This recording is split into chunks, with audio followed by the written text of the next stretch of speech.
အဲ့ဒီဆွန့်ကတ်တဲ့ပွဲမှာနန်းတွင်းထဲမှာဆွန့်ကတ်တဲ့တန်ခါ2000ကိုအကုန်လုံးလာတယ်ရာဟုလာရဲ့မဲတော်တပါးတည်းမလာဘူးတလျှောက်လုံးလေအလျှော့တွေပေးခဲ့တာဒီတစ်ခါမပေးဘူးဗျနိုင်ယူရင်လို့စိတ်ကောက်တယ်ကောက်တယ်နော်စိတ်ကောက်တယ်ချိတ်ပြီးငိုးနေတာရတော်တွေက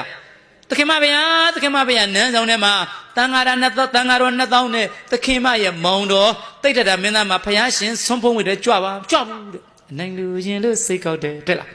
ကြိတ်ပြီးမိန်းကလေးလည်းနဲ့ဆိုတာမျက်ကြိတ်ပြီးငိုးနေတာကြွဘူးဘာပြောလဲကြည့်သူဘာပြောလဲမကြွဘူးတရှိမရှင်ဂုဏအတ္တိသယမေဝမမသန္တိကယဘောတော်အာဂမိတတိအာဂရမေဝနံဝန္ဒိတာမိအနိုင်အဲ့ဒီတခုတော့နိုင်တယ်ဟဲ့အကယ်၍များဒုများရဲ့ကျေးဇူးတွေကိုအဲ့ဒီပုဂ္ဂိုလ်သိတယ်သတိရတယ်ဆိုရင်ကိုယ်တိုင်နန်းတော်တွေကိုကြွမှာကြော့မယ်မကြွရင်မကြော့ပါအလျှော့ပေးတယ်နော်ဖျားရှင်တော်မှရှင်သာရိပုတ္တရာနဲ့ရှင်မောက္ကလန်အက္ခသောကနှစ်ပါးကိုခေါ်ပြီးတော့သူ့ခမည်းတော်ကြီးကိုတပိတ်လေးပေးပြီးတော့ရာဟုလာရဲ့မေတော်အခန်းကိုသွားရအောင်တဲ့အလျှော့ပေးတယ်ဗျအလျှော့ပေးတယ်တခါတော်ကြီးလျှော့ပေးတယ်မြတ်စွာဘုရားပါတယ်လေ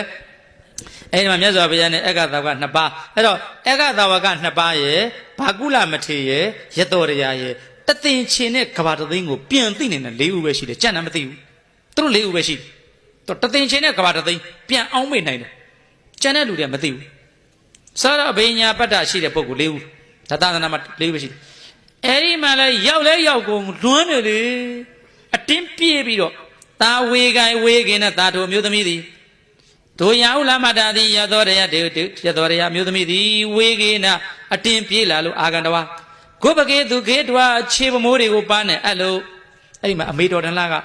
တို့သင်ပြပါရပိဋ္ဌိတရားရှိခွဲဆက်လက်ကနာပြည့်ပြိုရှင်ခြေမိုးတော်၌ပါလိုက်နဲ့အပ်ပြီးတော့နေပါပေသည်တတ္တဝတိနာခုနှစ်တနာကာလပတ်လုံးတာကွေမင်းသားတယောက်သားကိုဖွားမိလို့မထောင်မထားမောင်ဖရားရဲ့ပြစ်နော်အမေကတော့တို့မေတော့အတန်လေးကောင်းတယ်တို့ကတော့အဲ့လောက်မိမတန်မထောင်မထားမောင်ဖရားရဲ့ပြစ်ရှောင်ရှားပြစ်ခွာလို့အတန်လေးနဲ့မှတက်မှာကောင်းတယ်အဲ့ဒီမှာနေပါပေသည်လွမ်းစားကိုပယ်လွမ်းဆွဲကိုရုပ်သိမ်းအင်းငိမ့်စွာကြော့လိုက်ရပါတော့သည်ဖရားလို့သူလွမ်းသမျှတွေကိုမျက်ရည်နဲ့ဒါကြောင့်မလို့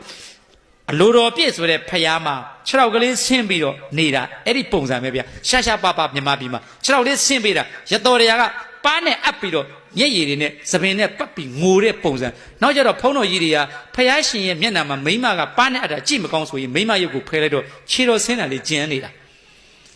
အဲ့ဒါကိုပဲမြတ်စွာဘုရားကပြန်ကြွမယ်ထင်ပြီးရွာတွေမှာတန်ရိုးတွေနဲ့ခတ်ထားတယ်ဖရားကိုဩရှေးအောင်ဖရားကိုဖရားပြန်ကြွတယ်ထင်လို့